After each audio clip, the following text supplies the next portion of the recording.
right, we are live. Hey guys, hey Hi, everyone. everybody. Thanks for being patient with us. Yeah, it was our fault. We were very late. Always so much going on over at the Freakville household. Oh, crazy, crazy, but good. Crazy, Crazy, but crazy good. good. Yeah. Yeah, so we got another exciting show today. We got a slew of beautiful guests to invite on the show, and we always look forward to these special shows at the end of every week. What a beautiful way to enter into the Sabbath on the next day and to have just these incredible experiences and reuniting with these beautiful souls. So excited for this one too. Um, did we did we want to discuss anything in particular before we jump in? Yeah, a quick preamble. First, thanks to everyone for the huge amount of comments relating to all the songs I'm putting out on our YouTube channel and Rumble. This is all the collection of the 1,000 the best, most important songs, and it's great because everyone's just reconnecting or saying that we're helping to create for them a new playlist for their lives, and how they've heard these songs, but now they just see these songs in a completely different way by knowing our words again, which is, it truly is such a gift. And so we love the comments and we appreciate them. It's really, really fun to do. In the very moment, I'm almost finished doing Rush's Xanadu, which is a very, very, very, very, very special and good song. And wow, I really did a good job with the edit on this one too. So I'll have that out a little later this afternoon. It's going to be as splendiferous as Xanadu. So wanted to say that. And really quickly, Colleen and I, what we've always tried to do is give you the truth, the whole truth, and nothing but the truth. So help us God, and that's what we've done. And so to that extent, that really sets Colleen and I apart from everybody else. And so there really is no category that you can place us into or attempt to limit us into by simply saying that we're this or we're that, or we connect with this aspect or that aspect.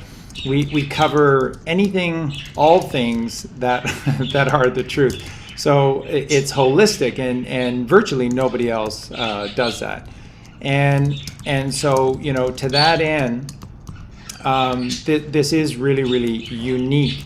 And the other thing that we wanted to just quickly share is that it's very special, not because, let's say, Colleen and I necessarily make it special because of us, but because this is the truth that connects back to the one story, which is God.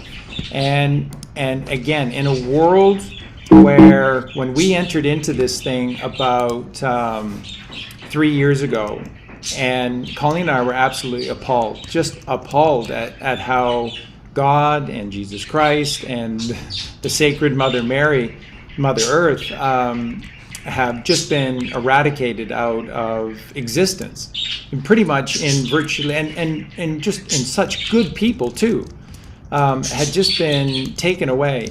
It just became our sacred charge to bring not only this truth back, but again to lay it at the footprint of the one, of the Father.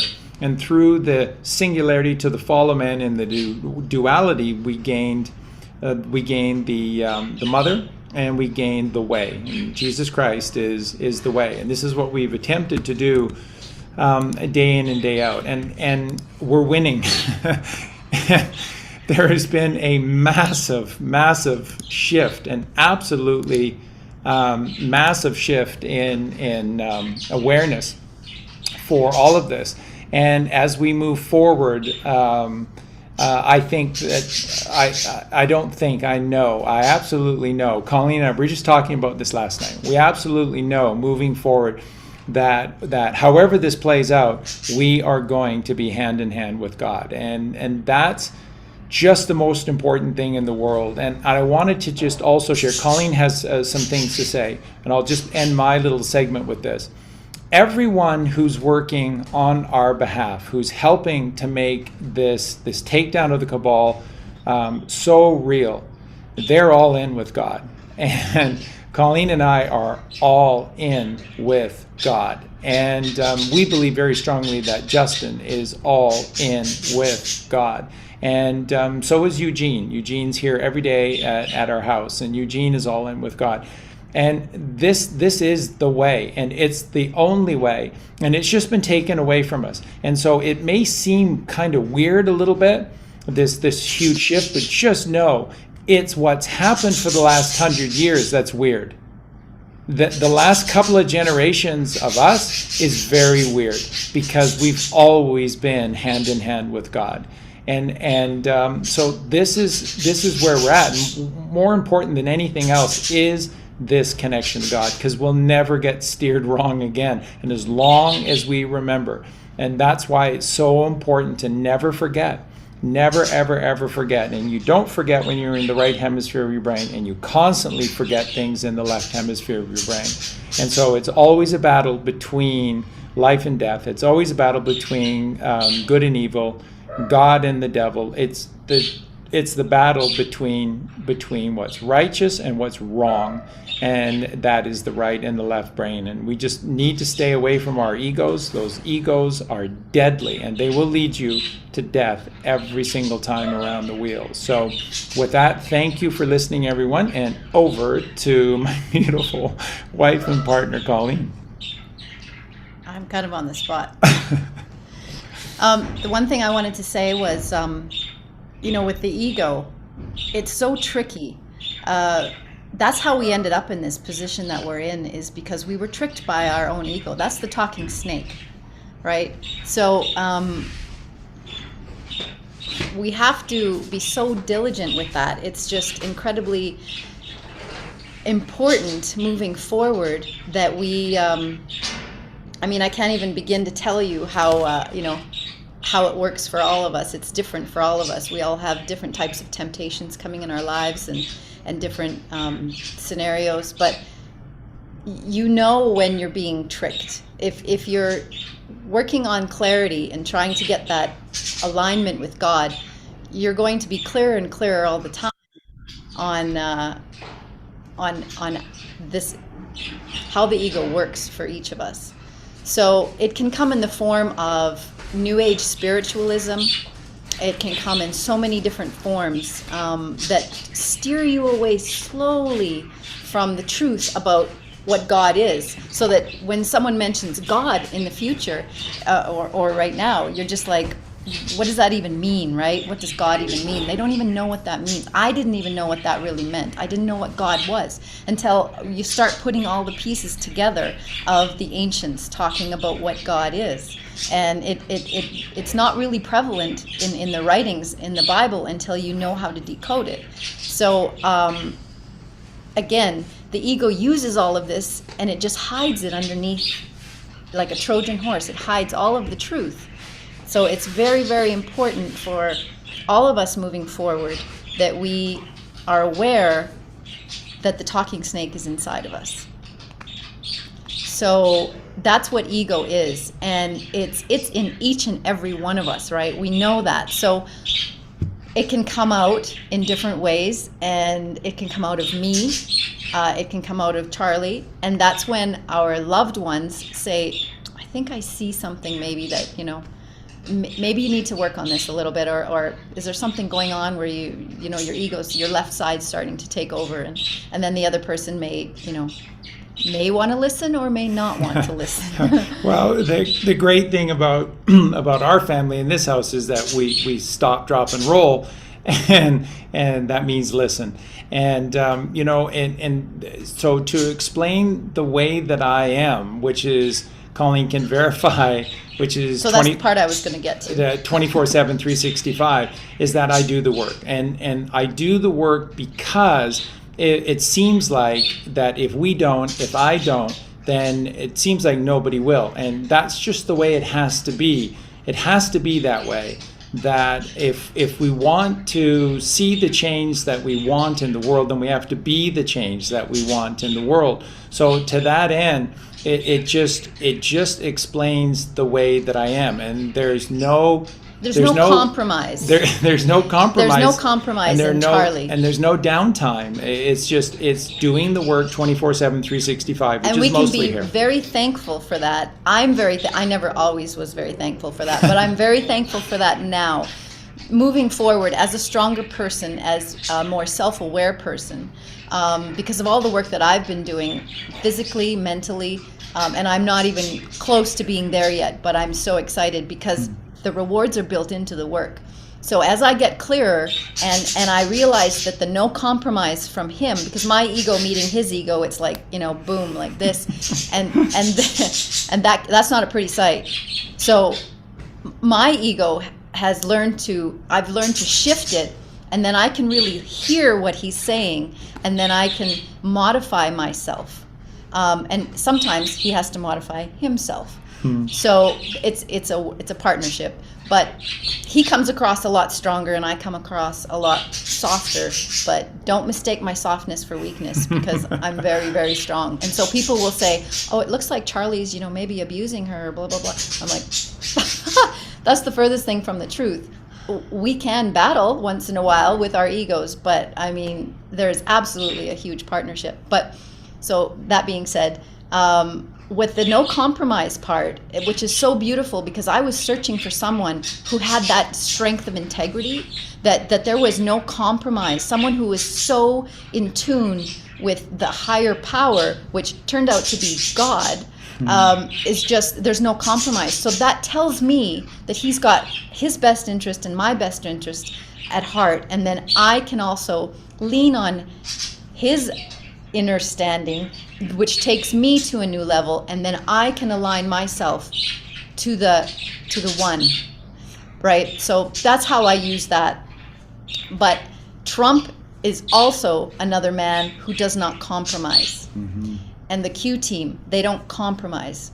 So that's why when you see all of the behind the scenes events that are happening with all of that, it's so important that we have patience and faith, because there's zero compromise on their part. They are draining the swamp, and we need to drain our swamps. So it's really important moving forward that we, take when other people have great advice or they have great understandings, and we can glean our truth from that, and then we move forward as we align ourselves to the true power, and we no longer, necessarily need an intermediary of any sort. It's just straight with God. So that's what we want. We want to be straight with God, and then everyone else to do the same. And what a wonderful world this will be. What a wonderful world this will be. We all will have our inner power, and it'll be directly aligned to God. It won't be self-ego, running amok like it has been for a very long time. Yeah, and just really quickly to follow up, we'll pass it back over to Justin, but really quickly is that it's relatively easy to drain the swamp, but every morning the ego rises again. And so unless you have zero compromise, unless you're all in with doing the work, it just becomes a way of life. It is. This is the Christed life. This is what it means in the Bible with living with Jesus in your heart. Is that you live the life of an alkaline man. And that's what it's all about, is the balance between the two temples with the Father. And it never stops. It can never stop, because the moment that you take a day off or stop is the moment that the ego takes an inch and then a mile. And that's precisely how it works. So I am the way I am simply because someone has to be this way for you. And, always do your own due diligence. But if there's one person that you can absolutely lean on and absolutely trust in, that is me, because I would never let you down. I would never let Colleen down, and never let Justin down. I would never let anyone down. I need to be this person that is always there for God, that is always there for all of you. And then more will come. When one does it, when one can be that shining example, then there'll be two. And then two will lead to four, and four leads to 16, and it grows exponentially like that. So somebody has to do the work. And so when you do this in your own family, in your own world, you're creating a miracle, because everyone around you will see it. Now, what they choose to do with it is entirely up to them. It's not your responsibility. You just need to turn the light on and keep it on. This is what the oil in the lamp is all about. This is what it means, oil in your lamp. It means that you take the ego away by lighting the right hemisphere of your brain, allowing God to be in complete control of all of this. He sees all. He is the creator. And then you just shine that light, and people see the light shining in your eyes. They hear it in your words. They feel it. And probably the biggest compliment that we get from everyone is that Charlie and Colleen, we just know you're teaching us the truth, because we feel it inside of us. It makes so much sense, and we feel it inside. So that's what we wanted to just share with you today, and we're going to pass it back over to Justin. I'm sure he's got some comments, and then we can jump into the show. P.S. There is a Q team. Somebody said that in the message. I'm like, no. Yeah. Oh, yeah. Absolutely. Yeah. So, wow, what more is there to say? I mean, I'm just honored and humbled to be here. It's hearing from the wisdom of such two beautiful souls that get to share this kind of stuff. It's really amazing. But the thing that kept coming up for me was this difference between taking responsibility or not, and we've been trained to shove off any responsibility, to say that someone else is going to save me, whether it's Jesus Christ in a physical form, or whether it's the blue chicken aliens, or whether it's even Trump and the Q team. We can't rely on them to save us. It has to be our decision to say, you know what, just like Charlie said, it seems like no one's going to do this if I don't. So I've got to take that full responsibility and say, I am going to do the work each and every day. I'm going to wake up, acknowledge that my ego wakes up with me, and I'm going to do the work. And it's this kind of cognitive shift that we all have to go through if we want to have any sort of real chance at moving forward in this new paradigm. And so we got to get out of this victim consciousness, that blaming others for all our problems or relying on others to be our saviors, and get into this activated mode where we're saying, I take responsibility for my life and what I do with myself, and I recognize that I am a child of God, and therefore I have a great responsibility to own that. So yeah, that's what really came up for me for that. So yeah, that's all I got to say. Beautifully said. It's so Right. true. Mentality. Yep. All right, we'll go ahead and start bringing on the guests. So Stephanie, you are the first one up today. Bob Eden said Trump is Biden his time. I love that.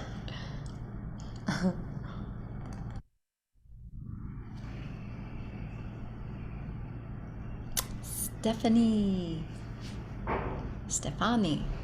Stefan. Hey, brother. All right, do you hear me? Yeah, we can. Oh, yeah, nice.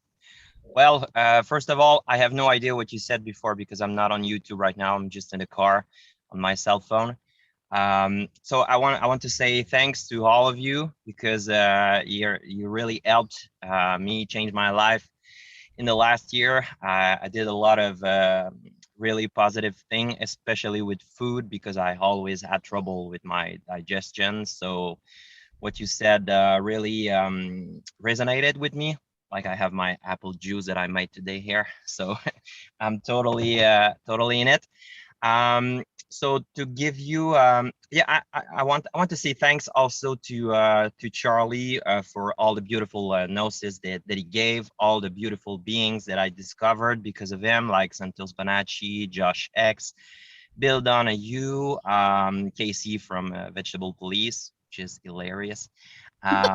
and so many things like the movies that Charlie mentioned, like Atlas Shrugged, Groundhog Day, and to watch these movies with a different eyes. I really like that. So to give you just a quick background, for myself, I was in Montreal City a couple months ago, and I'm not gonna say I am, I'm gonna say I was a elementary teacher. And because of the mask mandate and all this craziness, I decided to quit 2 months before the end of the year. I have no regrets about that. I had a cottage with my ex-girlfriend. I sold it. I bought a new house to get closer to nature. And yeah, that's pretty much it. And I have a new wonderful girlfriend who I'm going to see in a couple hours. She's probably will listen to that, so I'm just going to say that. And so, yeah, for my question, the one video that Charlie did that I really, really liked is the one with numbers, sacred numerology, if I remember correctly. I just watched it again a couple of days ago. It's just so wonderful, and the ending with the city of Jericho, if I remember correctly. Oh, wow, that was amazing. It moved me literally. So yeah, my question is based on a number, and specifically number 9. So I just made a little piece of paper to explain myself better. So you see, here you have my name, so my life path, and I just went with my girlfriend the other day to see an old house where I lived, and it was number 99. So obviously it's a 9. I had to pick an email, and I chose this number, like 261. I have no idea why, but it's still a 9. Recently, I just put gas in the car, and it ended up 40 and 50 and $45, which is hilarious. I don't know why. On a sad note, my half-sister this year just passed away from brain cancer. So obviously, I'm really serious about my health because of that. And she was, her address was 2250 on Boulevard Pine 9, which is 9 again. And when we had to move her to Quebec City because she was not able to be autonomous anymore, we moved her to the address was 72. She died at 36, and her mother was 72. It's a lot of 9s. And just to add a few more, my new girlfriend, her initials is ND, so N is 14, D is 4, so 144, beautiful number, which is 9 again. And I just laughed when she gave me her address because the apart number is 108. What are the odds? And at her work, she has a locker number 9. And to finish it up, in Montreal, I was teaching in a school. The classroom number is 108. I had 27 kids. And yeah, my dad and her girlfriend, they live at 6255. And the new house that I bought is 2079. And I could continue, but it's crazy. Last thing that I really like, because I think you will like that, Charlie, they gave me a computer, and on the computer it was written EST, which is the word for East, cast Dinette to the right. And there is JMac, which for me is Jennifer Mack, showing us the documentary by 107. And 17, do I need to say something about it? I don't think so. And 27. So my question is simply, what are your thoughts about that? Because I think it's pretty crazy. It is. It's amazing, and it totally has relevance because this is God's creation. God's creation is in all things, and in particular, symbology and numerology. And the reason is because God is in stillness and silence and meditation in the here and the now. And he's a math magician. Math magician, Thanks, Susan says, and that's so true. So all of this is messages from God, and this is the eternal moment. So God can't break off meditation. So this is why we have to have people all throughout the Bible, like Cyrus or Trump 45 now, that have to step up and take these roles, because that's what this is all about. God doesn't do this for us. God works through us. So the greatest gift that you can give to God is turning your station to the right, to the right. So you have to go from AM down into the left to FM up into the right, Father and Mother. And then you just tune into 107.1. Or if you're watching television, you turn to channel 9, which these are all allegories. You cast thy net to the right and catch 153 fish. 1 and 5 and 3 is 9. So Colleen will tell you that in every single moment, I never shut off, I never shut down until I go to sleep.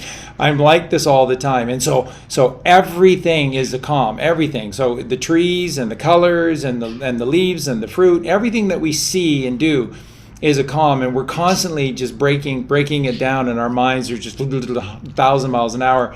So these numbers have total relevance, Stefan, and they mean they're just screaming. They're speaking to you very loudly. And they're speaking to us, and they're casting. You're wearing a green shirt and a Trump hat, and so this is very, very powerful, and they're in your life for a reason. And we could take a look at somebody else with a lower vibration. Believe me, you'll see a lot of number 4s. You'll see a lot of number 5s, and you won't see the miracles of 7, and you won't see the miracle of 9, and they won't have addresses that are to the east. They'll have them to the west, and it's your vibration, and it's powerfully real. And the book that will be finished relatively soon, and that I'm working on, which is the hieroglyphics in the English language. Remember, it's complete numerology as well. So it's every single number, it's all the letters, it's therefore all the words, it's etymology. And this is how God speaks to us. And this is how we need to communicate with each other, because that's how all of these messages are being done. And when you begin to look at things in your life, and remember, when you look at gematria, and you can do simple gematria, there's all different types, but simple gematria is that every single letter is a number, and you count from 1 to 26, and then you just add them up. And when you start looking at names and you start looking at the number configurations through even things just like your given names, where your parents may not be connected to the Trump team, they may not be connected to God in a very profound way, and you look at these numbers and what they add up to, it will blow you away. And so what you constantly find is that there was, at that moment when names were being chosen, that there often is this God intervention, and that parents chose these names, and they don't really even know why, but they're very powerful. Colleen's name in particular, her initials are CMK. And it spells it spells the truth. It tells it, and it defines Colleen to a T. And you look at the numbers for that as well. Very, very, very powerful. So it's how God operates, and we see them in every single moment. And if you're really, really loving this right now, Stefan, and to everyone listening, a great movie to watch tonight, it's Friday night in preparation for the Sabbath tomorrow, is Hot Fuzz. Simon Pegg and Edgar Wright. Edgar Wright's the director, and they co-write a lot of their movies together. And Hot Fuzz, it shows you in plain sight how a tiny group of people can control 7 billion people or whatever, and how very few people are in on it. And it's Freemasonry. It's everyone has to funnel up to individual chambers, and then you have certain people that are on the payroll, and everything funnels to these people. And it's how hospitals can be evil, because it all funnels up to a singular group, and then one person, and that one person has a job to do, and another person to report to. This is how this all works. And in that movie, if you watch it tonight, but not tomorrow night, only tonight, if you watch this movie, Hot Fuzz, every single name is highly significant, and all the numerology of the names as well. If you do the gematria of the names, they all, because I've broken it all down, they all have meaning. All the numbers have meaning. So and it's the most amazing thing. That movie is is a little over 2 hours, and it is a calm in every single scene. Every single scene, you can stop frame and you'll find the calms in every single scene. So they took 1,000 years worth of God's teachings and put it into a 2-hour movie. It's really stunning, and in time people will come to see that movie as a very, very important movie because of all the messagery that's in it. They show you how they get away with this in plain sight with so few people that are in the know. Well, if that were true, Charlie, everybody would know. It's like NASA not going to the moon. All those guys working on their computers thought that they were leading astronauts to the moon. They all thought they did. They weren't, but they all thought they did. And it's just a few people that are in the know. So, well, thank you for that answer. And last thing, quickly, the thing that I liked the most that you shared was the fact that between Trump's birthday and his inauguration, there's 70 years, 7 months, and 7 days. I thought that was quite simply amazing. So thank you for that. And thank you also for, Colleen, you repeat all the time that when you know better, you do better. So I'm trying to do that.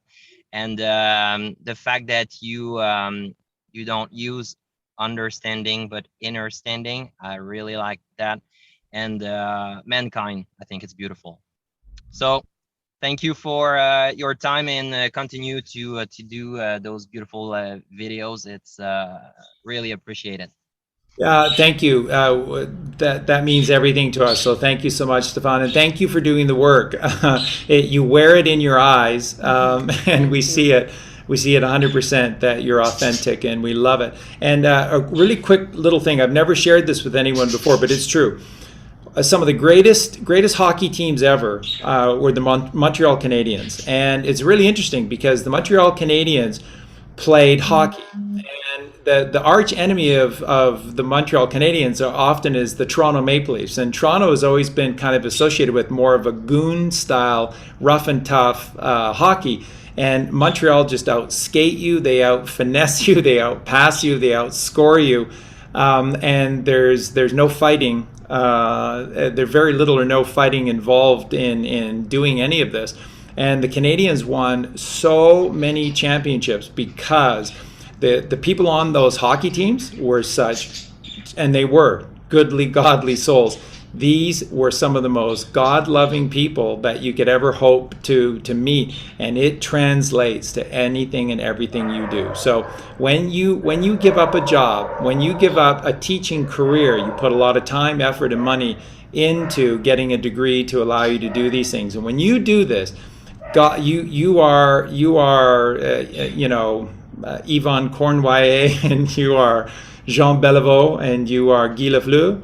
And you're doing all the right things, and God is smiling upon you. And the riches of this world are what will be deposited inside of you, because what you did by doing this and maintaining your integrity is called credit.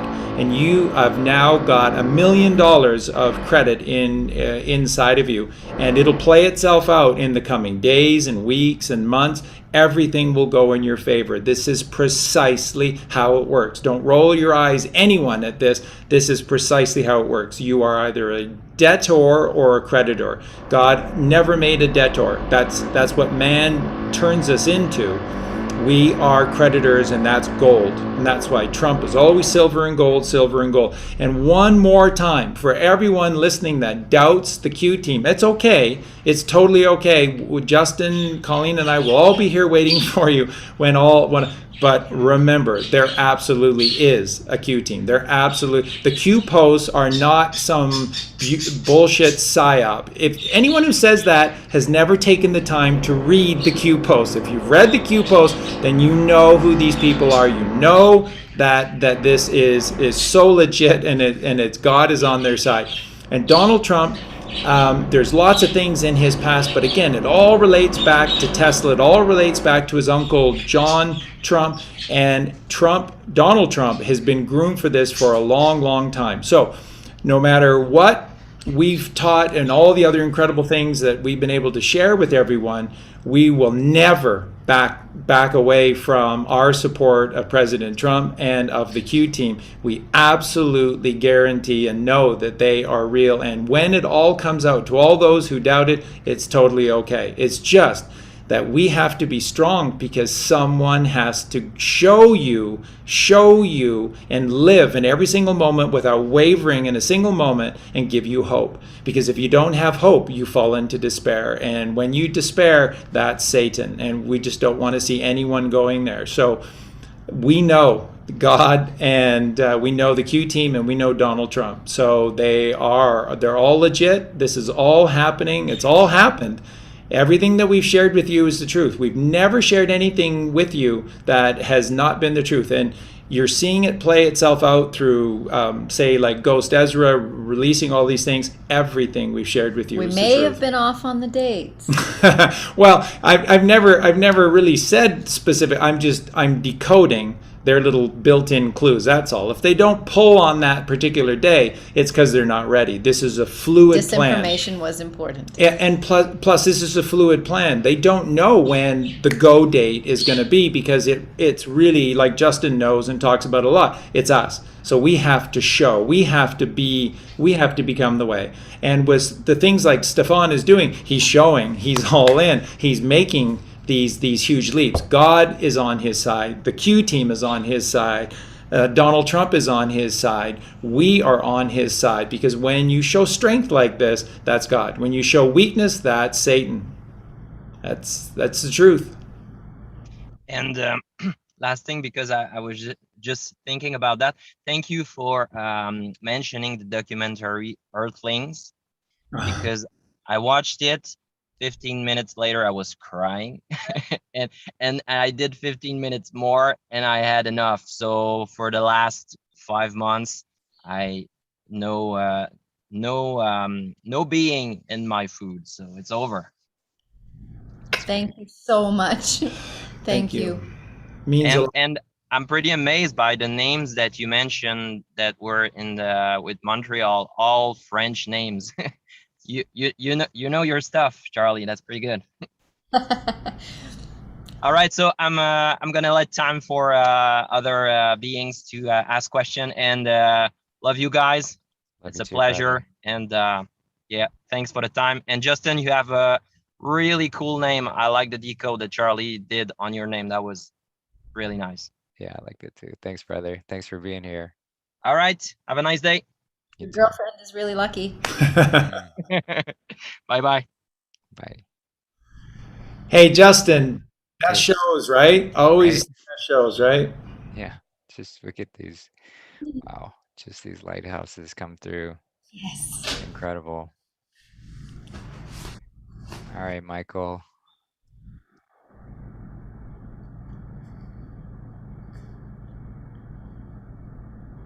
Michael? JCM. I believe this is Michael. Can you hear us? All right, have a nice day. Hey, is this Michael? Yes, hi, Jason. Hey, brother, it's Justin. Glad to have you here. Sorry, apologies. No worries. Thanks for being here. Yes, thank you very much. It's great to be on. And am I live? You are live. Wow. Okay. Well, hi, Charlie. Hi, Colleen, and hi, Justin. It's great to be on your show, and what an opportunity to get some insights from you in person. So I'm calling all the way from Dubai. My name is Michael, and my wife and I, we've been following you now since early 2020, and Janine more so, especially with your recorded sessions, and me on Telegram. So, you know, Janine and I, we've been in Dubai now going on 14 years, and we've been awake since March 2020. Janine has been further on into a spiritual journey more so than me. And when I clicked, it was actually good because we both synced together. We mess up our walls on social media every day by sharing as much truth as we can. But with the jab going down over here now, especially also back in South Africa, we're starting to see the same picture that everybody else is seeing.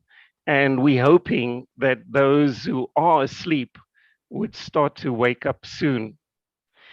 So thank you for having me on the show. And thanks, Justin, for making a slot for me. It's actually, I'm feeling quite important being so far up in the slots because normally it's a long wait. I've got two questions. So the first one is about, doing the work and grounding ourselves more.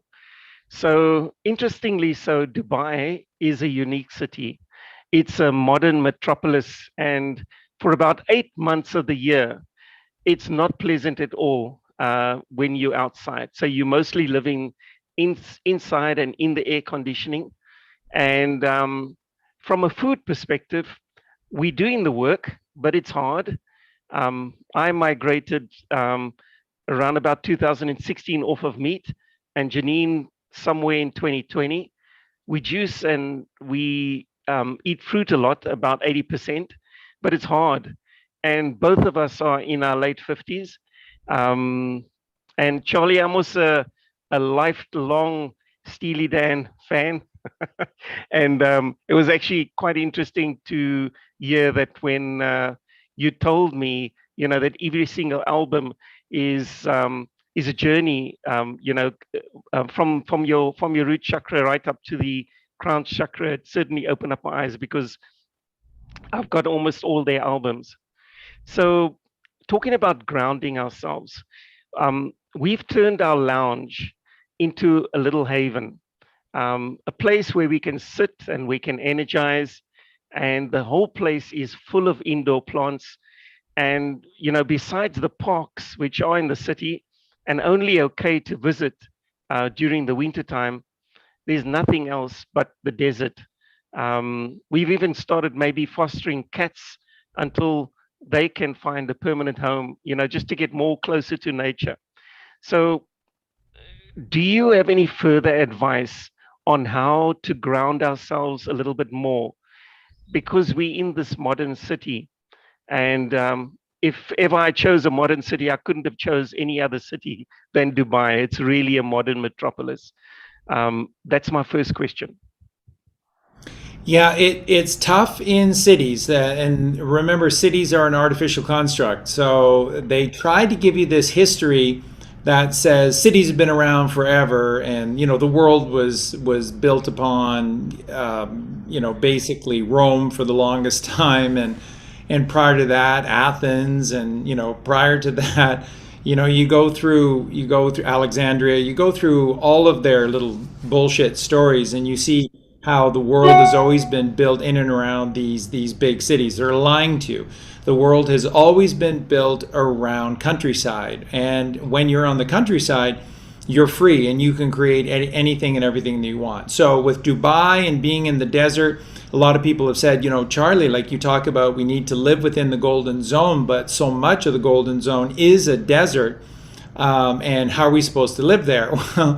Well, there's an aquifer the size of Africa underneath Africa of beautiful potable water, and it just needs to be brought to the surface. And everywhere that happens naturally within the Sahara, for example, there's an oasis. And if you've ever spent time in and around an oasis, if you've ever spent time in super, super, super hot, dry country, and you're in and around a source of water with greenery, so the living plant life all around you and above you, very, very importantly, you're impervious to it. It's incredible, because the mother herself is a natural air conditioner. She truly is, because she is in love with the father, and the father is metaphorically the sun, And so he's transferring his wealth, which is the heat from the sun, and then the mother, which is the earth, which is coolness, of course, because she's magnetism, is breathing it all in. And then there's an energy exchange, that connection between father and mother. And so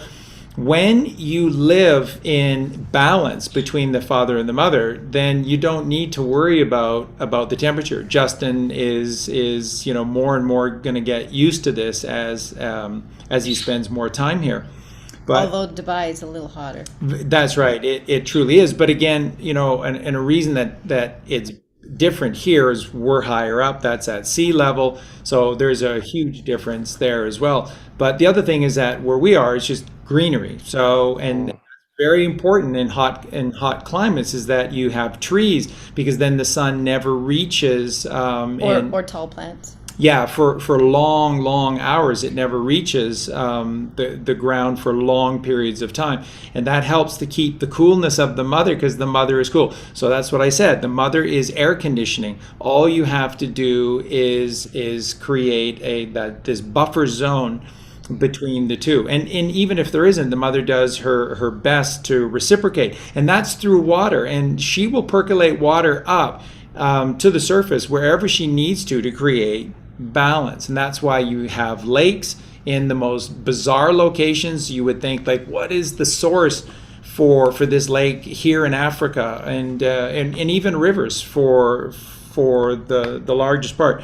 And that's because it's a miracle process. It's always a miracle process. So when you're in cities, you're limited. There's very little that you can do other than, like you say, create your own mini oasis in your home. Exactly.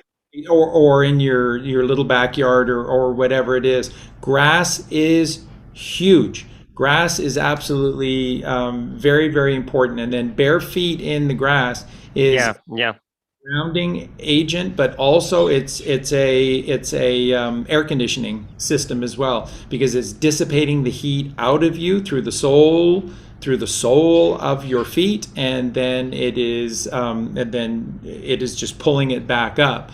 And that is the coolness of the mother. So there's very little you can do in a city. Get out of the city. But one of the big things moving forward is that we're going to find is that there should be a massive amount of people living across the Sahara.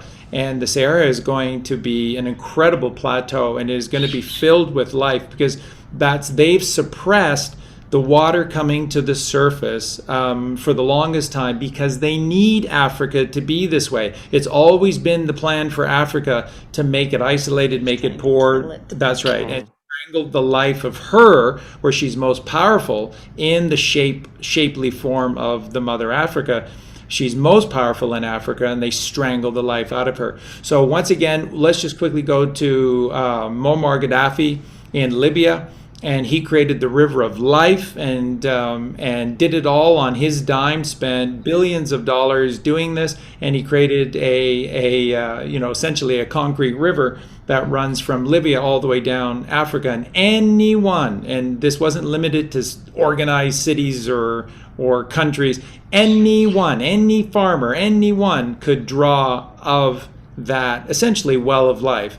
And where did all this water come from? It's not salt water from the Mediterranean. So where's all this water coming from? And if you take the time to listen to people like Gaddafi, who was talking about the Kennedy assassination in great, great detail, by the way. Yes. He's talking about there's more water underneath the ground in Libya than there is oil, and he said it's unquenchable. You couldn't drain out the supply of water that's underneath Libya, and he was giving it all away for free. And then they killed him because you can't have that. He's a bad man. They had the highest standard of living in the world. Meditation was encouraged. Wow. So everything's upside down. It is. Yes, they did something. The Saudis, they've also got an aquifer in Saudi Arabia, and it actually slants downwards towards Jordan. But what the Saudis try to do is they try to grow wheat in the desert, and they ended up draining 75% of the aquifer. So there's absolutely nothing going on in Saudi anymore, and that's why they're fighting over water rights over there in Jordan and the area where the aquifer actually slopes downwards towards the Middle East. But that's just another point. So thanks, Charlie. That's we've got a park outside, but it's terribly hot right now and not very pleasant. I think what we will do is maybe do some sun gazing early in the morning, take some walks, get our feet on the grass, and also at nighttime on the beaches. The other question was about that step of extracting ourselves out of Dubai and the corporate world. So I've been at home now and working from home for about 1.5 years. I still got one foot in the corporate world and one foot in the true the world. And sometimes I have to bite my tongue on Zoom meetings. So are there any other truthers out there just like us that maybe you've given advice to in terms of how do we transition more purposefully? Because I can definitely see myself giving it up, especially now that the jab seems to be coming that much closer. So we've got a situation now where Dubai is all, not Dubai, but the UAE is all about being first. So in other words, they must have the tallest building, the biggest building, the, you know, all the biggest attractions. They must do everything first, and obviously they want to reach 100% on the jab. And we've decided that that we're not going to be going down that route. So when it comes to renewing our visa, we'll obviously need to be making a quality decision. But any advice on truthers who maybe are in exactly the same situation as us that you've given advice to in terms of making that transition? Well, and again, that's part of what Colleen and I did many years ago now. I think 12 years ago now, leaving Canada and just getting away. And where we are here is not a destination destination locale for most people, because there's nothing here. But therefore, that makes it all the more valuable because there's nothing here. It's silence, and which is so important. But Vladimir Putin and Russia, who are all part of this, Putin is very, very connected to all of this, and he's a good guy. And Putin gave a taste to the rest of the world as to what is coming. And so, not that long ago, what Putin did is he made available to every single Russian family hectares of land in Russia, and he encouraged Russian people to be able to go to their new land, find it, live it, and begin to grow food for themselves off of it.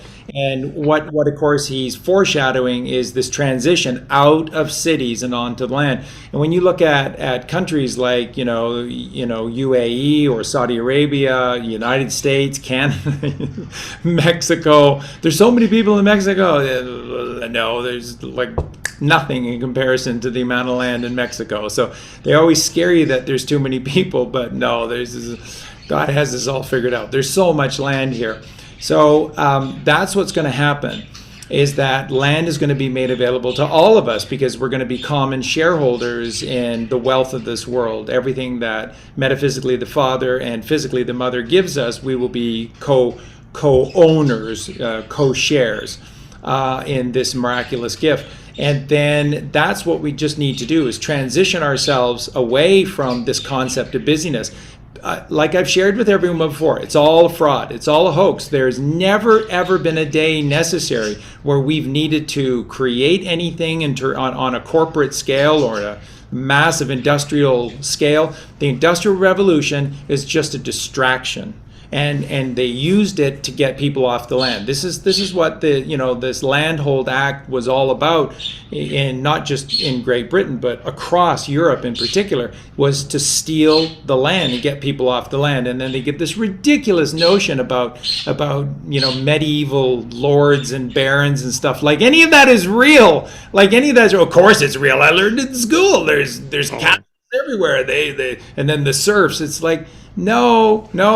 People were free and they lived wherever they wanted in these communities. And if some stupid baron came anywhere with a few horsemen and a few pikes, they would cleverly, trip the knights off their horses, pin them to the ground, and show them the exit.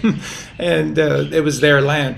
So the land was stolen from everyone, and that's what eventually will happen, is we'll go back to the land. That's all you need. You don't need a job ever. You don't need money ever. God gives you, and the mother gives you, everything that you could possibly hope for, and that will be coming sooner than later. And that is going to be one of kind the first man things. is all around us, it's going to be so much easier. Because then we share whatever I have, you can have. It's a commonwealth. That's where commonwealth comes from, is this common, because we're all commoners of him. So we're all part of the common, which is the flat plane, the level plane, and of the wealth, and we share the wealth. And that's what a kind man does. A kind man is part of a commonwealth. And that's exactly what we'll see, and that's what we'll be part of again. And you'll see that cities will drain out. They'll fall into decay, and then eventually there'll be a movement to come back to the cities and to turn them into gardens in very unique and creative ways. And Janine had a dream that we left Dubai and we came back, and the sand had reclaimed the entire city. The sand was up against the buildings. It was almost like one of those movies that you see in Hollywood. The sand had reclaimed everything. That's the America song "Horse with No Name." That's kind of what they're inferring in "Horse with No Name," is that eventually the mother will reclaim these cities, and then we will realize the treasure that's always been just underneath the soles of our feet. Yeah. Charlie and Colleen and Justin, thank you very much for allowing me my questions. And you've certainly given me a lot to think about and a lot to look forward to in transitioning to the new world and to a better life with all the fellow truthers. Yeah. Remember, to Michael and to everyone else, it's your money, it's your wealth. Whatever the cabal created is ours. They don't own anything because they didn't create anything. We did. They paid fake monopoly money for us. And remember, the ideas all came from us as well, not them. They're not creators. They're left brain monsters. They hijack, they steal, they rob blind. So everything will be given back to us. So none of you will have to worry about money. Silver, and having silver right now, is only a transitional thing. It's a beautiful golden carrot to those that have been following the plan, trusting in this message, doing your own research, knowing that everything physically and metaphysically is gold and silver. It always has been, it always will be. And so there will be a great reward to those who listened and began to get rid of paper money and have loaded up on silver and gold. There will be, but you don't have to. If you didn't have enough money to do so, don't worry, because the wealth of this world will be divvied up amongst us. It's our wealth, and then from there we just need to do the right thing with it, which is to share it with one another. All the wealth that is coming to Colleen and I, the first thing we're going to do is help everybody else to make sure that everybody else has all of their needs met. And that's so important. That's kind man. So you don't have to worry about this. There's more than enough land for everyone, 100 times, probably 1,000 times over. There's nothing but land. And the water is underneath the ground everywhere, and miracles can happen to bring water where you don't think there is any. So it's great. What's coming is going to be a love-evolution, a revolution with love reversed and shown the light of day for a change. Yep. You're right. Like you have a lot of instinct, a lot of intuition. So just follow that. You will not be led wrong. Thank you very much. Thanks, Colleen. Thanks, Charlie. Thanks, Justin. Thank you, Mike. Brother. Thanks for being Bye-bye. here. Take care.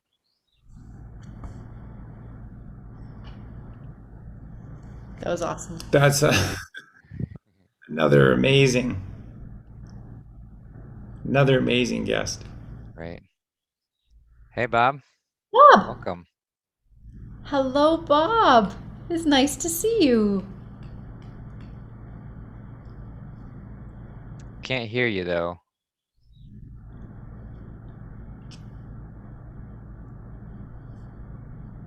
How lovely. I don't know if you can hear us, Bob. Can you hear us? See, Ah. oh, there you go. Oh, the trials and tribulations of technology, hey? Right. Lovely to see you. Ah, dear. Oh. Well, it's 6:10 in the morning. About half an hour ago, I heard the first bird song, and I love this time of day. My world is so still. And as you know, Charlie, from the last time and the first time we actually exchanged face to face, I really don't have any questions, but there's a word that's really prominent for me that I'd just like to throw on the table. And that word is power. Now, when I was a little kid, I learned to read and write. I began to learn the art of spelling, but then I forgot all about it. Until about 15 years ago, when I realized that I wasn't manifesting what I needed in my life because I was using the wrong words. I was casting the wrong spells. And so now my words are my spells, so I do cast them wisely. For the universe is always listening and takes everything I say literally. Literally. And so since that time, about 10 years ago, when I, place my words with surgical precision, man, I keep getting bowled over by what is manifesting in my life just through that precision. And then the other time power came into my life was when in 1984, I had my first panic attack. And my body was overwhelmed with the power of all these feelings that were trying to get out. And the only way my body knew how to discharge them was to just, arms and legs going everywhere. And it frightened the heck out of my wife. It was asleep next to me, but it scared the shit out of me as well. And so I went down that path of being farmed by Big Pharma for 20 years until I realized that my biggest fear here was I was afraid of the power of my own feelings.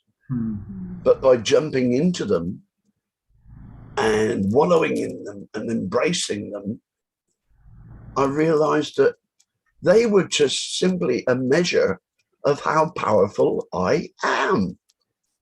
And so since I embraced those feelings and got rid of healed the wounds of my childhood, which was just a fantastic journey, I just feel so powerful.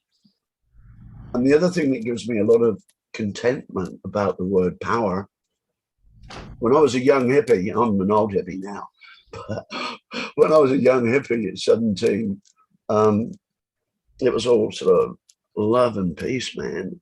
And we were all singing, "This is the dawning of the age of Aquarius." And I came across the Mayan calendar and Ian Lungold's work on it.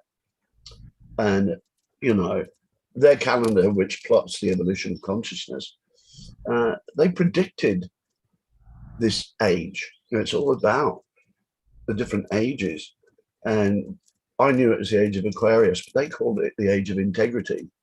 And I think from memory, they said that the age of integrity started to come in on the 12th of December, 21st of December, 2012. So we were living in the age of power. And then here comes the age of integrity. And it's slowly, slowly, slowly eclipsing the age of power. And I can feel that. I can feel that because people are waking up to themselves, finding their own integrity. And it's just amazing to witness that. So that's why I say everything is unfolding perfectly. There's nothing to be afraid of. I faced my death probably about a dozen times, so I don't take anything too seriously. I reckon as human beings, we're here to be joyful, joyous, blissful, compassionate, friendly. And one thing I love that Colleen said that I've been saying for years that I got from the Bible was, and the meek shall inherit the earth. But my own addition to that is, but never mistake my meekness for weakness. I can bite. The analogy. Hang on, Charlie, come here. Oh, Charlie. Oh, meet Charlie. Oh, yes, lovely. Hello, buddy. Hi, Charlie. We love you. What a sweetheart. What a sweetheart. Is he a Jack Russell? Yeah, he's known as Energizer or Duracell. Yeah. There's no doubt about it. There's about 10. There's no half throttle. It's either asleep or full on. I would call charging 1,000-fold. That's right. Sometimes I wish he had a power outlet that I could plug into, like, give me some. But he does. And my last dog, Barnaby, that died a couple of months ago, Sorry. Barnaby especially, he was with me for 14 years. And he taught me all about how to live in the now. It's eat, sleep, drink, pee, poo, play. And if there's nothing interesting going on, take a nap. They've got it sussed. It is a dog's life. And on that, I'd appreciate your comments. I'll shut up now. It's wonderful, absolutely wonderful, and thank you for sharing, Bob. And again, etymology is the key. So the word power, if we only knew the root of these words, so the key or the component to power is pow, and pow is a word. It is a Plains word, and it's known not just in North American Plains natives, but it's known across all the continents. A powwow, and a powwow is a peacetime where they pass the peace pipe, and so pow is associated with puff, and puff is breath, and so power comes through your breathing, and power is through this and that's why they had powwows, because you have the wow with the pow when you mingle with others, and this is sharing the peace pipe, which is the inhaling of this breath of God, of this friendship and compassionate, kind man between others, and that's why they pass the peace pipe around. So it's all symbolic of the puff, which is this breath of God. So power, real power, comes through your breath and through your breathing, and it does. You look at anything that we are capable or not capable of doing. For the longest time, people never, ever thought that they would see a 4-minute mile. And now you see a 4-minute mile all the time, all over the place. It's a question of breathing. And the reason there wasn't a 4-minute mile for the longest time is because no one thought that anyone could do it. And then when somebody did it, what happened? Everybody started to do it. Or they just didn't time the most fastest person. Or the greatest endurance. So power comes through breath. And if you want to create energy for yourself in any moment, all you have to do period of time, and you are blessed with an enormous amount of energy. You could be dead tired just moments before, and if you just breathe in copious amounts of air deeply within you, then you have instantly a ton of energy. That's power. That must be why That's we real yawn, power. right? People say, oh, it's not because you're trying to get more breath, more oxygen, I would think, when you yawn. Yeah, that's right. Yawning comes from people shallow breathing. So when you're constantly shallow breathing, yawning is a miracle, and it's the miracle of forcing this dead air, because that's all shallow breathing creates, is dead air. Words are mad. Short recycled air that has very little oxygen in it, very little life in it.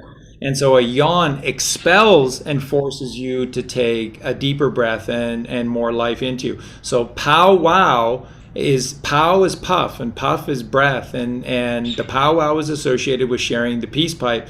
So once again, you just see the one story, you see the truth, and it all comes through our words etymology. So it's amazing. One little comment. Charlie, I've been aware of your work for about, I don't know, 3 or 4 years. And it's not that I connect so much with your words, but it's your energy. And that's why I've been following you, because I felt a heart-to-heart connection. And then Colleen used to be a friend of mine on Facebook before she vanished. But my question is, how did you ever come across my work? How did that happen? Somebody actually posted to on Facebook, and I just followed. I followed the link, and it was to one of your books, and then I just started. I started reading a passage. I can't remember if it was just like a chapter or whatever it was, and there it was. It was just that this commonsensical story of that we are the light of the world. Take back your power. That everything exists within you, and you just need to recognize that. And that's the biggest thing. The biggest evil that they've done is to make you feel like you're nothing, which is where this evolution bullcrap comes from. You know, you come and go, and there was someone before you, there'll be someone after you.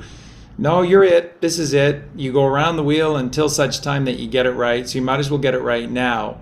And then, you know, the funny thing is about society and sort of a lot of the famous people is that they get used up so terribly. And so they go on a really big journey. And the journey is to try and make sense of their lives because they know they're being used and they know that they're leading these shallow, empty lives. So you take a look at people like George Harrison and John Lennon from the Beatles. Biggest distraction ever created was the Beatles to compensate for the Kennedy assassination. And when you look at both of them, what they came to see was that what was really important was this, you know, credit and debit, that you needed to be a good person inside of you, and that you needed to want to be able to have God inside of you, and that everything became a free will choice and decision, and that who you surrounded yourself with largely determined the choices that you ended up making in your life. And so you look at all of these people, and that's not just like pop stars or movie stars, but people like from all academic worlds as well, people who broke away from modern science, and everyone who sort of broke and pulled away, they had a second life. And the second life was an authentic life where they created truth and they spoke truth. And those second lives never really get talked about. Most people just see John Lennon as a being, not as an individual artist. And same with George Harrison. And Carl Jung. Carl Jung is a fantastic example. Everyone just sort of sees Carl Jung as the father of modern psychotherapy, but Carl Jung disavowed all of his early work and connected powerfully to God and completely changed. And his red book should be required reading for everyone in the world, but nobody knows that half of Carl Jung's life. And where they got it all right. So you're only allowed to see the all wrong part. Well, that's your phrase about the second life. And I'll finish with this because, you know, there's obviously lots of other people. But that journey I went on with depression for over 25 years, that was a rebirth. And that's why my book, my current book is called The Gift of Depression, because it truly was a gift, because it was the pain that I was suffering that drove me to find my own solutions. And they weren't in here. They weren't in here. They were in my heart. I wasn't living my authentic self. So, and if anybody wants to contact me, it's just Bob Eden on Facebook, or just search The Gift of Depression, Bob Eden, and I can, you know, I'm on a mission to eradicate suicide, and it's doable, and I know that, I feel that. So thank you, Colleen and Charlie, for sharing your time and taking my call. Lots of love. Till we speak again. Our pleasure to meet you. Thank you. Well, for me anyway. Yeah, and thanks for all your great work, Bob. And I encourage everyone to check out Bob's new book and take a look because what I've always heard from Bob and read through Bob's work is always common sense, and that's the truth. Common sense is. Hey, yeah, here's a good one. I'll leave you. I like to leave people with a laugh. Maybe if common sense was an app, more people would use it. Let's hope so.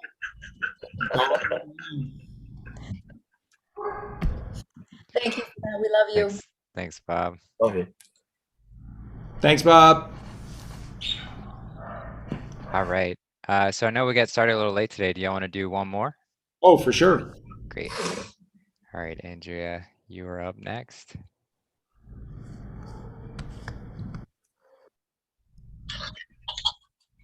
Hi, Andrea. Oh, okay. Hi. I think I have to turn off the YouTube. Okay. Yes. Way to be on it. Thanks.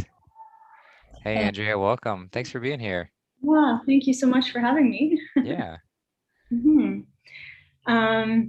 Gosh. Okay. So where do I start? I guess I'll just do a brief sort of intro to who I am and then get to my questions. So I currently live in Prince Edward Island. So I'm a friend of Kira and Jeremiah. And how I first came across Charlie was, gosh, time, I don't even remember how many months ago. It was probably about 3 months ago, or it was whenever the situation with the Ever Given was happening. And I was quite interested in following that. And so every day I was kind of checking what the status, what the update was. And like during that time, I had this kind of download or this insight in connection to the book of Revelations. I kept seeing, like, I would see like a mainstream news article that would say something like, it took 144 hours to dislodge the Ever Given. And I'm like, why in the world would they say 144 hours instead of just like 6 days? And I was like, that, that number was implanted, like 144. Okay. So then I was like, the book of Revelations. And then I'd maybe had read that once in my life a long time ago. So I pulled out the Bible and I was like, what chapter is it where there's like the transformation happens? And so I pulled it out and I was like, chapter 19. How interesting is that? Like COVID-19, 2019.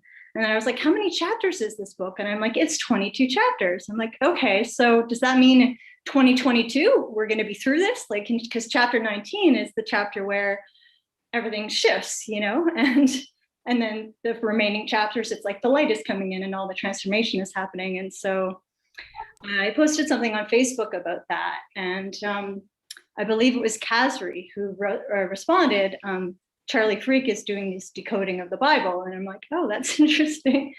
So that's when I started tuning in a little bit. And then I've been tuning in, here and there when I can. Things are, busy.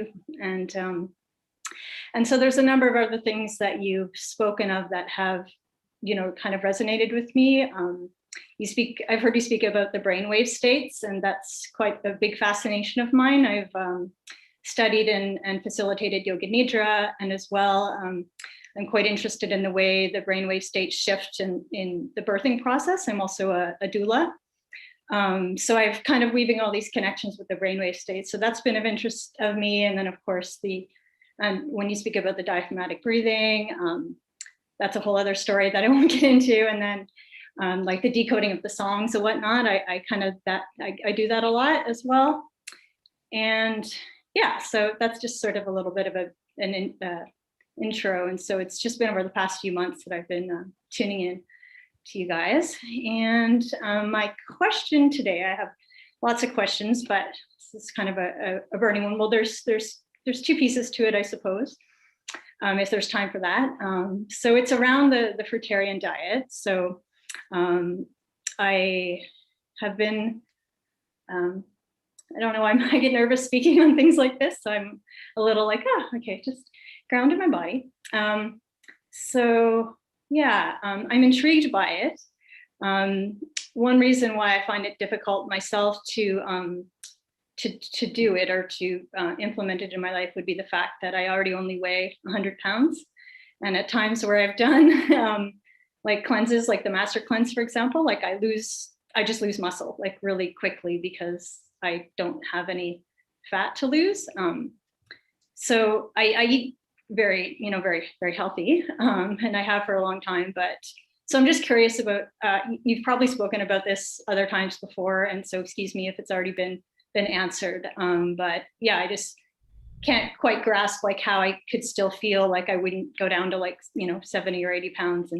And so that's one piece of the question. And the other piece, again, in regards to the diet, is in regards to pregnancy and birth. So as a doula, I'm taught, of course, that proper nutrition is essential to grow a baby in your body and then to sustain and keep that baby healthy with breastfeeding once they're on the earthly plane. So I'm just quite curious whether you know anybody who has, given birth and had breastfed and whatnot while on that diet. And yeah, those are my questions today. Okay, fantastic. So the first thing is that what you lose through this process is what you need to lose, and it has very little bearing in how much you weigh. There are so many people that go through this process who don't weigh a lot and think that they're not going to lose very much at all, or this process of shedding won't take very long for them, but it actually takes quite a bit of time for them, and that's because the sort of the disease or illness that's within us is within us in many shapes and forms, and so the process will take as long as it absolutely needs to take. And so never don't fear the Reaper. The Reaper is always there to rejuvenate you. So it's not about DE, it's always about RE. And so we're frugivores. First and foremost, it's not something that can be argued or debated back and forth. 100% of our physiology, both inside and out, are frugivores. And so as frugivores, what we require, what we need is the simple, basic, naturally occurring sugars that exist within predominantly fruit, because fruit is the purest form, and so it gives us everything we need.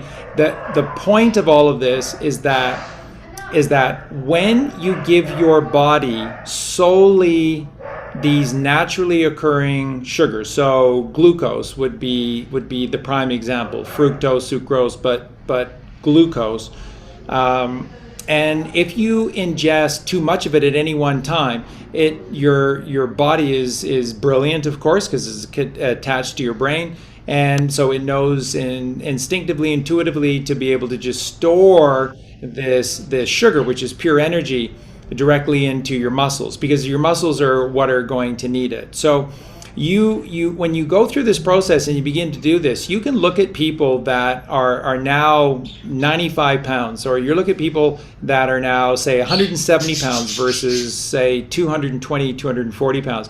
And they look like all of their muscle has gone away. They look like so much of them has fallen off, and that they don't have great strength or great endurance. But that couldn't be further from the truth. You have the people who become streamlined through this frugivore diet are the most efficient creations there are. God is a very efficient creator, and so we the mass that we have is the mass that we require to be able to do everything that we require. Remember, with our cells have always a choice. Remember, this free will is everything, and it's everywhere. This is all about the Hermetic principle, as above, so below. So we always have a choice, and you have a choice with your cells. You can put light in your cells, or you can put matter in your cells. When you eat of the earth, and you take life from the earth, you're putting matter into your cells, and that's where everything inside of you matters. And suddenly you've got an ego, and you've got an opinion on everything, and suddenly your feelings are out of control, and every time somebody says something to you, you become offended because your feelings are hurt all the time. That's because your cells are heavy. They're rooted in your uncles in Egypt. The uncles in Egypt is just an allegory for living in your left brain with the ego. And you're rooted in hell, and you need to cross the river. You have to have the miracle and cross the Red Sea, part the Red Sea, and to be able to go into the Holy Land, which is the right hemisphere of your brain. And then that's filling yourself with light. So when you read the Bible, when you take the time to know the Bible, as I described, this is the baptism of water. When you come to truly understand what's being taught to you in the Bible, this is the baptism of water. The baptism of fire comes when you do the work, and the work starts with the food that you eat. And so you're raising your consciousness within you, which means that you're raising your cells. And that sounds like an odd thing, because, you know, the cells are just regenerated, recharging all through. They're going up and down. But what you're doing is you're bringing light up within all of your cells, and your cells are becoming lighter. They move faster. Everything is more efficient within your body. Your body works in split seconds to instantaneous. You become instantaneous with more light in your body.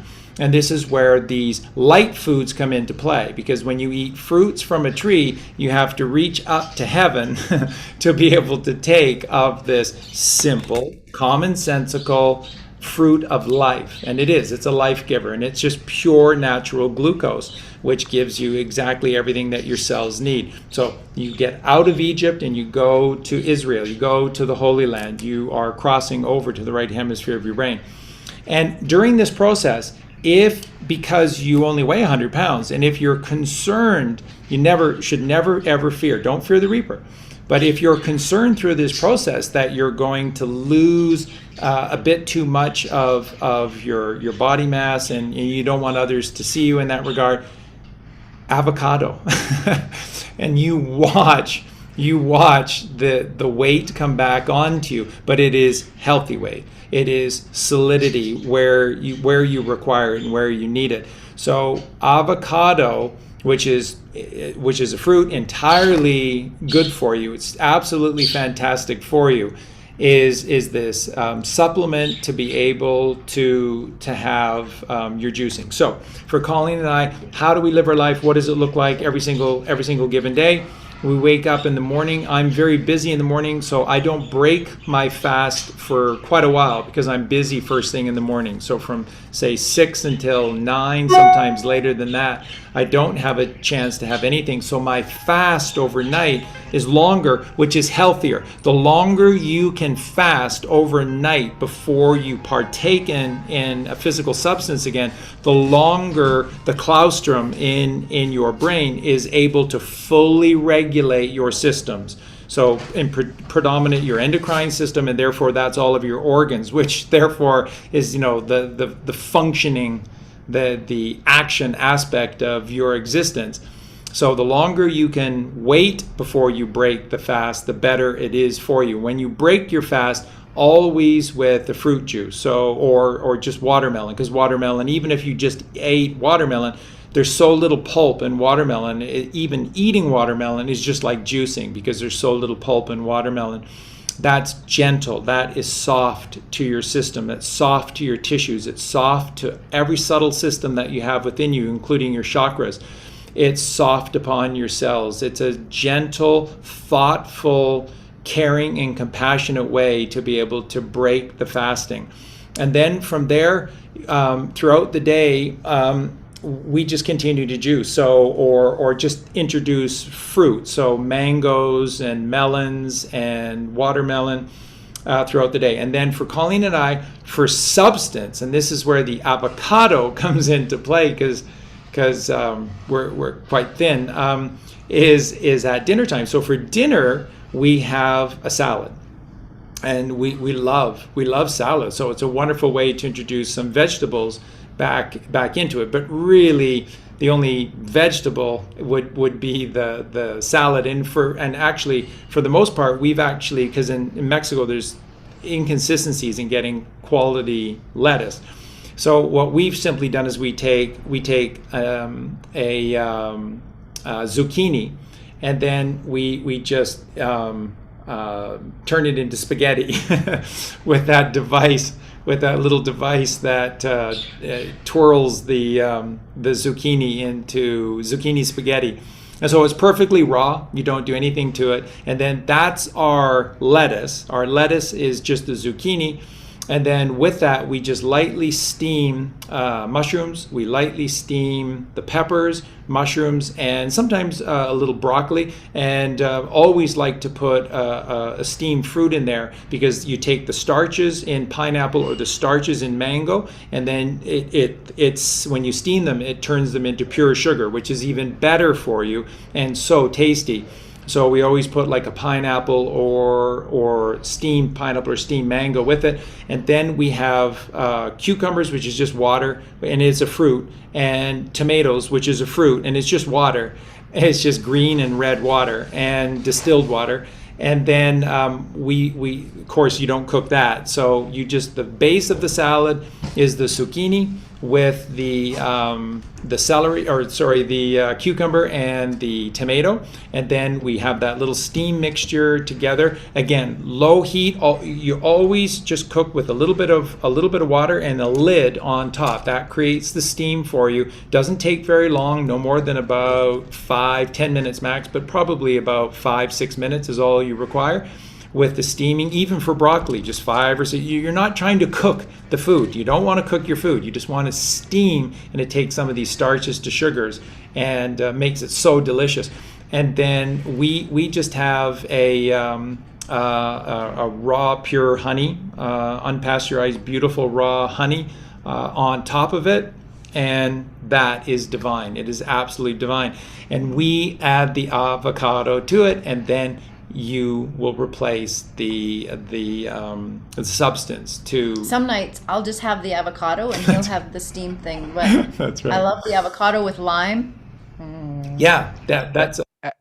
Yeah, I do want to say with the weight aspect, there does have to be some consideration into the fact that we've toxicated, or we've added toxins to our bodies for our entire lives. And one thing about fruit is it's very detoxing, is extremely detoxing. So it encourages our body to get rid of all of the toxins.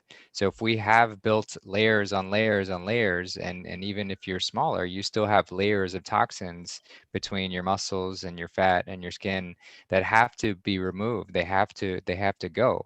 So as part of this process, and why it takes a long time, and why that initial stage of the weight loss can be alarming for people, is because we do have to go through that foundational level of cleansing, to where we release all of that. We get to that starting point, and then we rebuild, and you rebuild stronger than ever. So it's like, to both of your questions, I would say it all comes down to a manner of faith and trust in God, that this is the way. We are designed to be this way. So any step along the process that might appear to be scary, or might appear to be, not something that I want, is still a step in the right direction. I just have to get through these hurdles, because I've spent my entire lives going the wrong path with what I've been consuming. So in order to right the ship, there has to be some bit of uncomfortable kind of reacclimation, so that we can get back to that stage. And so that's what I would say with the same thing with the pregnancy, is why would God design an earth that didn't have the food that was available in such an easy form? I mean, fruit trees are such an abundant gift. They're so perfect in what they provide. They grow this food for us to sustain on, and it's this perfect form of energy. We are designed for this. Our teeth are designed for it. So of course, a pregnant mother, it's going to be the absolute perfect nutrition for a baby to grow within her. But you do have to take into consideration detox. So if a mother is coming from a conventional diet, and they're trying to shift their diet towards all fruit within the pregnancy, that could introduce some complications, because you don't want to introduce like a lot of shock to the baby in that sort of regard. So ultimately, it's the purest form, it's the best form for us, if we're still consuming solid food. But it does come down to that trust that God is going to provide the perfect form for us, and we just have to know that we're doing the right thing. So just wanted to throw my 2 cents in there, and I'll hand it back to Charlie if he had anything more. Just really quickly, and this is why, and I'm so glad Justin brought all of that up. This is why they do what they do, and they've taken God out of the equation. It's why we've done what we've done for 3 years to bring God back to the center, the focus, the fulcrum point of all creation. Because when you know that God is real and that this creation is elegant and brilliant beyond description, then there is this natural trusting that occurs. And that's what Justin's talking about. When you come to take the time to know that 100% of your physiology, both externally and internally, is that of a frugivore, and you know that God exists, that God is the creator, then where's the worry? Where's the doubt? Where's the fear in anything? There is no fear, there's no doubt, because all you're doing is, as like Justin just said, is naturally. And there's no better example than what Justin just brought up than a baby, which is so precious, just absolutely divine and so precious. And so babies just drink the milk from the mother, and the mother is just reaching to heaven, taking the fruit off the trees. And so for the time being, you have this middleman, this middle woman between God and the baby, and it's just so absolutely perfect. And when you wean the child off the mother, you take them to McDonald's. or you just let them loose in an orchard. That's probably what you'd want to do, versus then send them to McDonald's. So everything by the hands of man is evil, because we live in a reality that's controlled by evil, disgusting, vile, creepy little men. And we have to get back to her. To get him, you have to get her. Together, spell the word together. To get her. To get her is to get him. And that means the mother. So you just live off the land, man. That's how it is. Shoes. Everywhere shoes and socks and shoes and socks. There's a pair of shoes for everything. Nike's got a blah, blah, blah, blah, blah. You're always telling me to put my shoes on. Well, just for the alacran when you go outside. That's all. But everything else, it's all good. Scorpions. Yeah, alacran.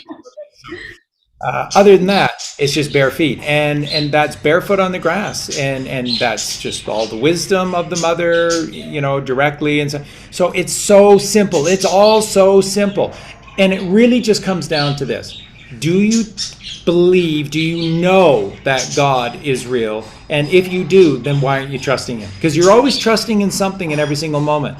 So what is it? What are you going to choose? And if you're not, this is the big thing about Justin, Colleen, and I. We've done so many podcasts about this, and some people rail against it, but it's the truth. When you're not with God, whether good person, it doesn't matter. If you're not with God, you're with Satan. There's no middle ground unless you make it. There's no middle way and middle path unless you make it. So you're either with God or without. And that's what the devil or Satan is. They're not real. It's not real. It's just the illusion of evil because you're disconnected to God. And so all we need to do is get back to this. Of course there's a creator. And the first thing he created is a mother. So we've gained a father, a mother, and now we have the perfect example, Jesus Christ, to come before us. And so we have everything. And he even gave us Santa Claus, who just does nothing 24/7, giving us presents. Not ENTS, but ENCE. He gives us nothing but presents. That's what the claustrum, the sacred claustrum, the Santa Claus within us does. He just keeps giving us presents in every single moment.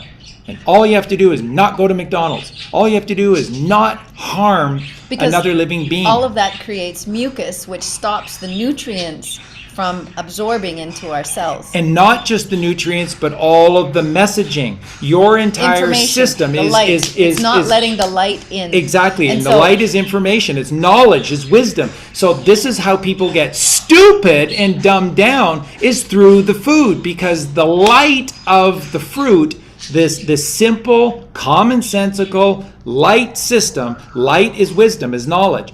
And that system is now clogged and plugged, so it can't get through because you've been eating meat, dairy, and eggs. On every level, it's dark to light. That's right. On every level, and that's why we're doing the work. But when we are full of mucus and toxins and everything that's just coagulated in there, and when your body is you're eating fruit and you're detoxing and all this stuff is coming out, like Justin said, you're going to be able to gain back the things that we've lost, that we needed, that our body, and it will find that balance. It will find the balance of what it needs to be.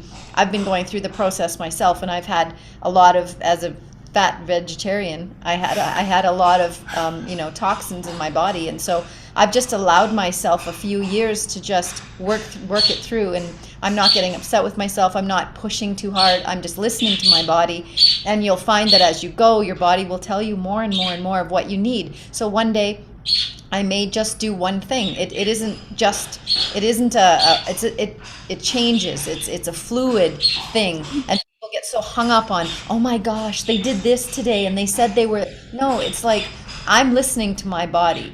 And that's what we need to do. We need to be intuitive with ourselves and with what, aligning with that which is right. So stop listening to other people and just listen to you and your body.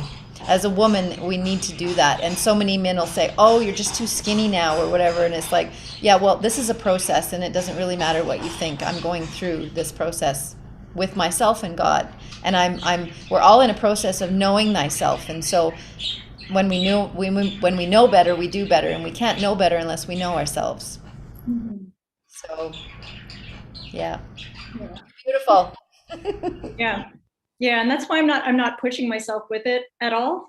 Especially living where I'm living. There's not a lot of abundance of fruit here. There's maybe apples that grow on trees and some berries, and but just with everything else, like my body sort of tends to let me know when it's time for things to fall away. 10 years ago, I tried to have a drink of wine, and my body just said, no more alcohol. It wasn't like, I'm going to stop drinking. It was just like, that's over, and it's been over ever since. And it wasn't a question, And so with other foods as well, like growing up in PEI, like I've loved lobster my whole life, And recently I ate a lobster, and my body was like, no, not anymore. So it's, but I know if I push myself too much to be like, okay, I'm only going to eat fruit now, and that's that, I'll be kind of disharmonious in my energy field with it. So I'm just, taking it all in and going sort of step by step. And my intention is to be back in warm climates as well. So Fantastic. And I just want to leave you with a couple of very, very important things. One, meat, dairy, and eggs are death. So it's a process of death. So and the entire process, like I don't sure if you've watched the documentary Earthlings yet, and you only need to watch it once. You'll never ever want to watch it again. A lot of people don't make it through the whole movie. They don't really need to, but it's horrific. So this process of living off of these beautiful animals for our protein, and all the animals get the protein from eating plants is insanity. So first off, meat, dairy, and eggs is death. And remember, cheese is the worst of them all. It's probably the hardest for people to get rid of, because your body and brain receive cheese into the system with the same neural receptors as heroin. So your brain and body know that cheese is heroin, and that's the exact same neural receptors that takes heroin into the system, crack cocaine into the system, takes cheese into the system. It is pure evil. Cheese is pure evil, and put it on everything. It's just, cheese. And what do we feed kids in schools today? Just cheese. Now, the second aspect to this, meat, dairy, and eggs, yike, run away, fast. The second aspect to this is that if you shop at a grocery store, it's the same thing. It's just death, because they make what's called a processed food. And processed, by the very definition of the word, is anti-nature, so it's anti-mother. Nature, mother, real. Processed food's fake. They can't even legally call it food. It's not real food. So when people go down these aisles in a supermarket, they think it's just row after row, aisle after aisle of food. It's not food. An Oreo cookie is not food. It is a scientific and mathematical concoction that is held together with glue. And then in all of these foods, they put the worst things. These processed foods, they put the worst things in them. One of them is always, you'll see in the ingredients, is table salt. Table salt, a third of what table salt is broken glass, and it's designed at a micro level to just break apart the veins and the arteries within your system, and it's releasing the wrong cholesterol at the wrong time into your body. When you say broken glass, you mean sand? So essentially, it's ground up glass, and that they put in table salt. And so everything is designed to kill you. So what are you doing? What are you doing shopping at a supermarket? As I said 3 years ago and took so much flack for it, a supermarket is a death market. You shop in nature. You shop with the mother. And it makes perfect sense. If you shop in the mother and you want the father as well, then you should reach up for your food to heaven. And she's got it. They're called trees. And the trees are loaded with avocados and all these other incredible fruits. Until you can get there, obviously, you just do the best you can. That's right. That's what you're doing, Andrea, so it's beautiful. And one other really, really quick thing is that if you do have to get your fruits and veggies from stores and you know that they spray, so when you get all of your fruit and veggies home, just put them into a big tub with a whole bunch of sodium bicarbonate and just let them sit there, and before you take them out, just sort of rinse them with your hands and put them out. That's all you have to do with them. And then when you eat your food, pray.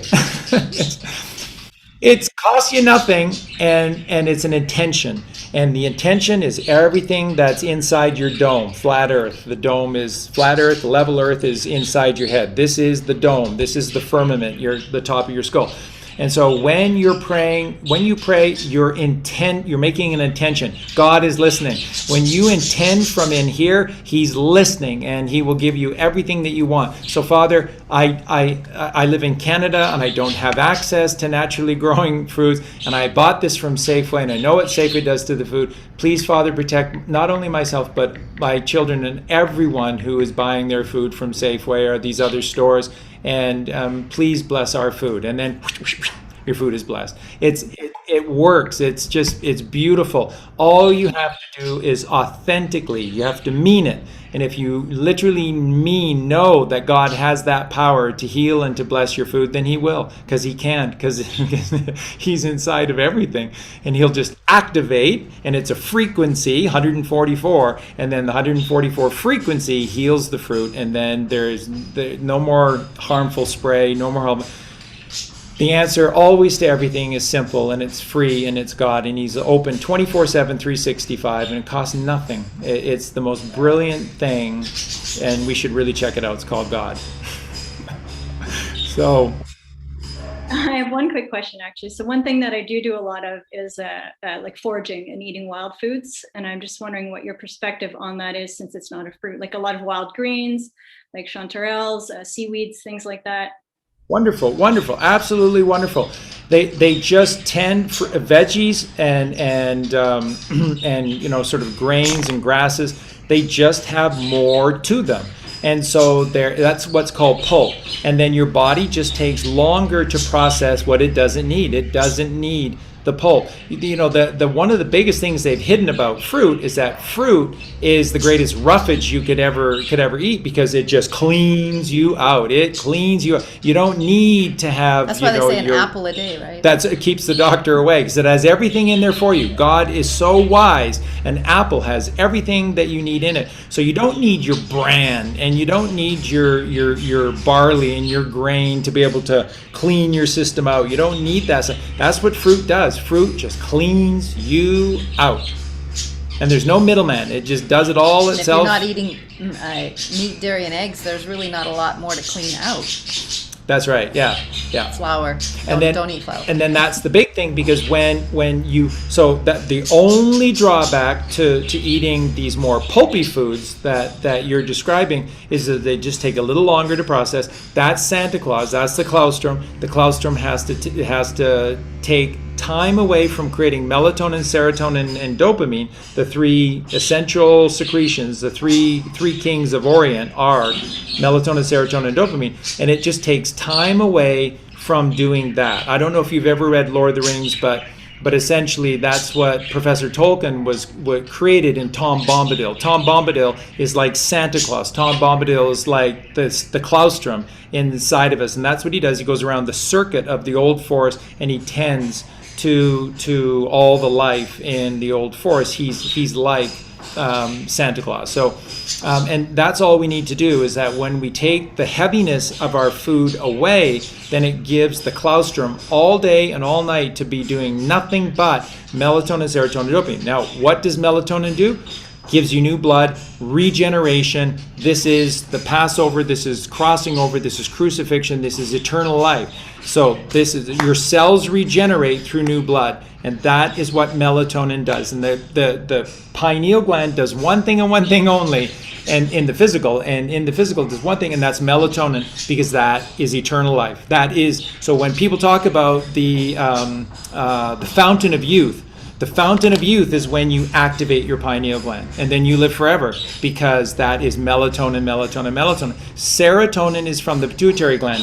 Honey is the pineal, melatonin, mela means honey, and pituitary gland is the milk of the mother, and that is serotonin. Sera is joy, happiness, and what serotonin gives you is balance. It's harmonizing all of your systems so that you can go back to just being what you are, is a series of complex circadian rhythms where your body does everything for you. You don't need to be conscious of really virtually anything, as long as you meditate and you eat this natural fruit. Then what God intends you to do is find Him. To discover, paint, to be a painter, to be a writer, and in your art you seek for God in your art. And so you're a mountain climber. Whether you're a painter, you're a mountain climber. Whether you're everything, you're a carpenter, you're a mountain climber, because you're seeking for God. And that's all you're here to do. And the body will do it all for you when you just clean the shit out of your system, and it'll reproduce itself forever. And then dopamine, finally, the third part, is the feel-good secretion, and this is what leads you away from temptation. This is why dopamine is in the hypothalamus, where Jesus is laid to rest for 3 days and 3 nights, where our chrism oil goes for 3 days and 3 nights, is in the hypothalamus. That's the tomb. The hypothalamus is the tomb, and for 3 days and 3 nights. And so this is the miracle of Jesus Christ within us, and it takes temptation away. God said, I will give you my only son, and he will take this temptation away from you. And that's literally what dopamine does. It makes you feel good, so you don't need to have pornography. You feel good, so you don't need a glass of wine. You don't have to abuse cannabis.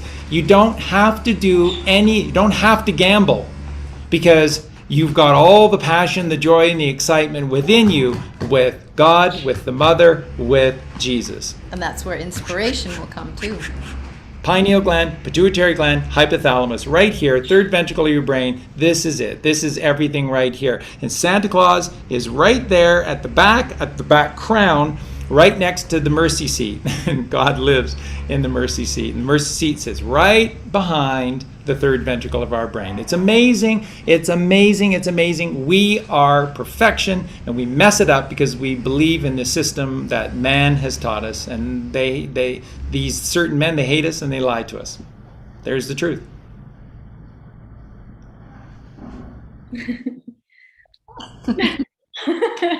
And so it is. Great. Thank you so much. Oh, it was a pleasure meeting you, Andrea. Yes, you too as well. Yeah. You're friends with Kazri and Kira. That's lovely. And Jeremiah. Yes. Yeah. Wonderful people. souls. Yeah, wonderful people. souls. Yeah. And I have heard them speak about the fruitarian stuff as well. And yeah. We'd love to see you again. Yep. And just do your best. That's what this is all about. Just do your best. And thank you for all the work that you do, and for being an amazing coach for the ladies having their babies. That's beautiful. Yeah, thank you. Thank you. So proud. Yeah. Thank you both as well. And Justin too. Mexico and internet. Yeah. All righty. Okay. Until next time. Yeah. Love you guys. Thank you for everything. So yeah, Our dogs are going cuckoo. yeah, they know it's that time as well. So That's right. if there are others that are in the waiting room, the Zoom room, we're sorry.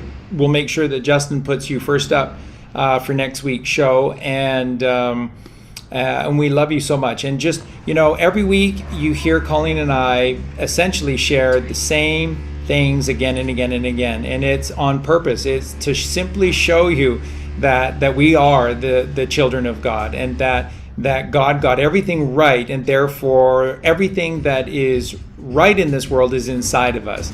And that's all you have to do. Stop listening to the out there world. Turn off your television set. You can have a television set. You can see ours in the background there, the television, but we broadcast what it is that we want to watch. Freak Sense TV. Freak Sense TV. And this great music and the great movies, and there's not tons of them, but they exist, and we watch them over and over and over again. And that's all you do. You just but you do new not stuff let is always coming out. It's that's just right. amazing. You don't let toxins into your body, and that pertains to everything, and that goes with your music, and that goes with movies and everything else. No toxicity, because that's death. Anything that causes mucus, if you have mucus, fear is mucus forming, and because fear raises your bodily temperature, and then that is creating a very simple mucus. So if you have mucus, you're dying. And if you want to live, and remember, I'll leave you with this, so important. Why would God give us a choice for everything? Free will. It's the basis of God's creation, free will. Why would we have a choice about everything except living or dying? There's no choice in the matter, Charlie. You're gonna no. The Bible and the New Testament and Jesus Christ tell you how to live forever in this form. In this form, you can live forever in this form, because Jesus Christ was the alkaline man. And that starts with becoming a frugivore. And then it's a breatharian, because you have to control your breathing. And then you have to become a master of meditation. And that's aligning everything within you to God's frequency. And if you can do those things, if you're sun gazing, especially upon the morning rise and the afternoon set, and they're neither rising nor setting. It's just the illusion of our perspective vision, is that you gain perspective when you see them coming towards you and just moving away from you. So they don't rise and it doesn't set. There's no up and down. They just go around and around and around. It's just the way our vision works. And if we had more elevation, we'd know that. So you have a choice. You have a choice with absolutely everything. And if you want to live in this form, you can. All your cells need to do is regenerate. Give them life. Take death out of this system. Give them only life, and you will continue to live. In a healthy body, your cells completely regenerate within 11 months. In the most disgusting, vile, toxic body, a miracle occurs because God loves us so much. 7 years, and even in the most slothful person, every single cell will be replaced in even a slothful body after 7 years. So it's a miracle process. So if you smoked in your 20s, you can't get cancer in your 50s because you smoked in your 20s. You're not the same person at all. Whether physically or metaphysically, you're not the same person. You're completely different. You always have a chance to change and to be better. When you know better, you do better. And so God has factored this into all of his creation. We're going to make a t-shirt out of that. Absolutely. So we love you. Thanks for doing all the work. That's what this is all about. And we will see you next week. Colleen and I have lots of podcasts planned on the way. As soon as we have available time, we will do one. In the meantime, at the very least, we'll see you next Friday. Thanks to Justin, our great, beautiful friend. Probably the power just went out where he is, and so on Justin's behalf, again, good night. We love you. Good day, mate. It's just rising Dean Enda, And it's going to be a great day. And we love you all. And we'll see you next Friday. Okay, bye. Bye. How do we?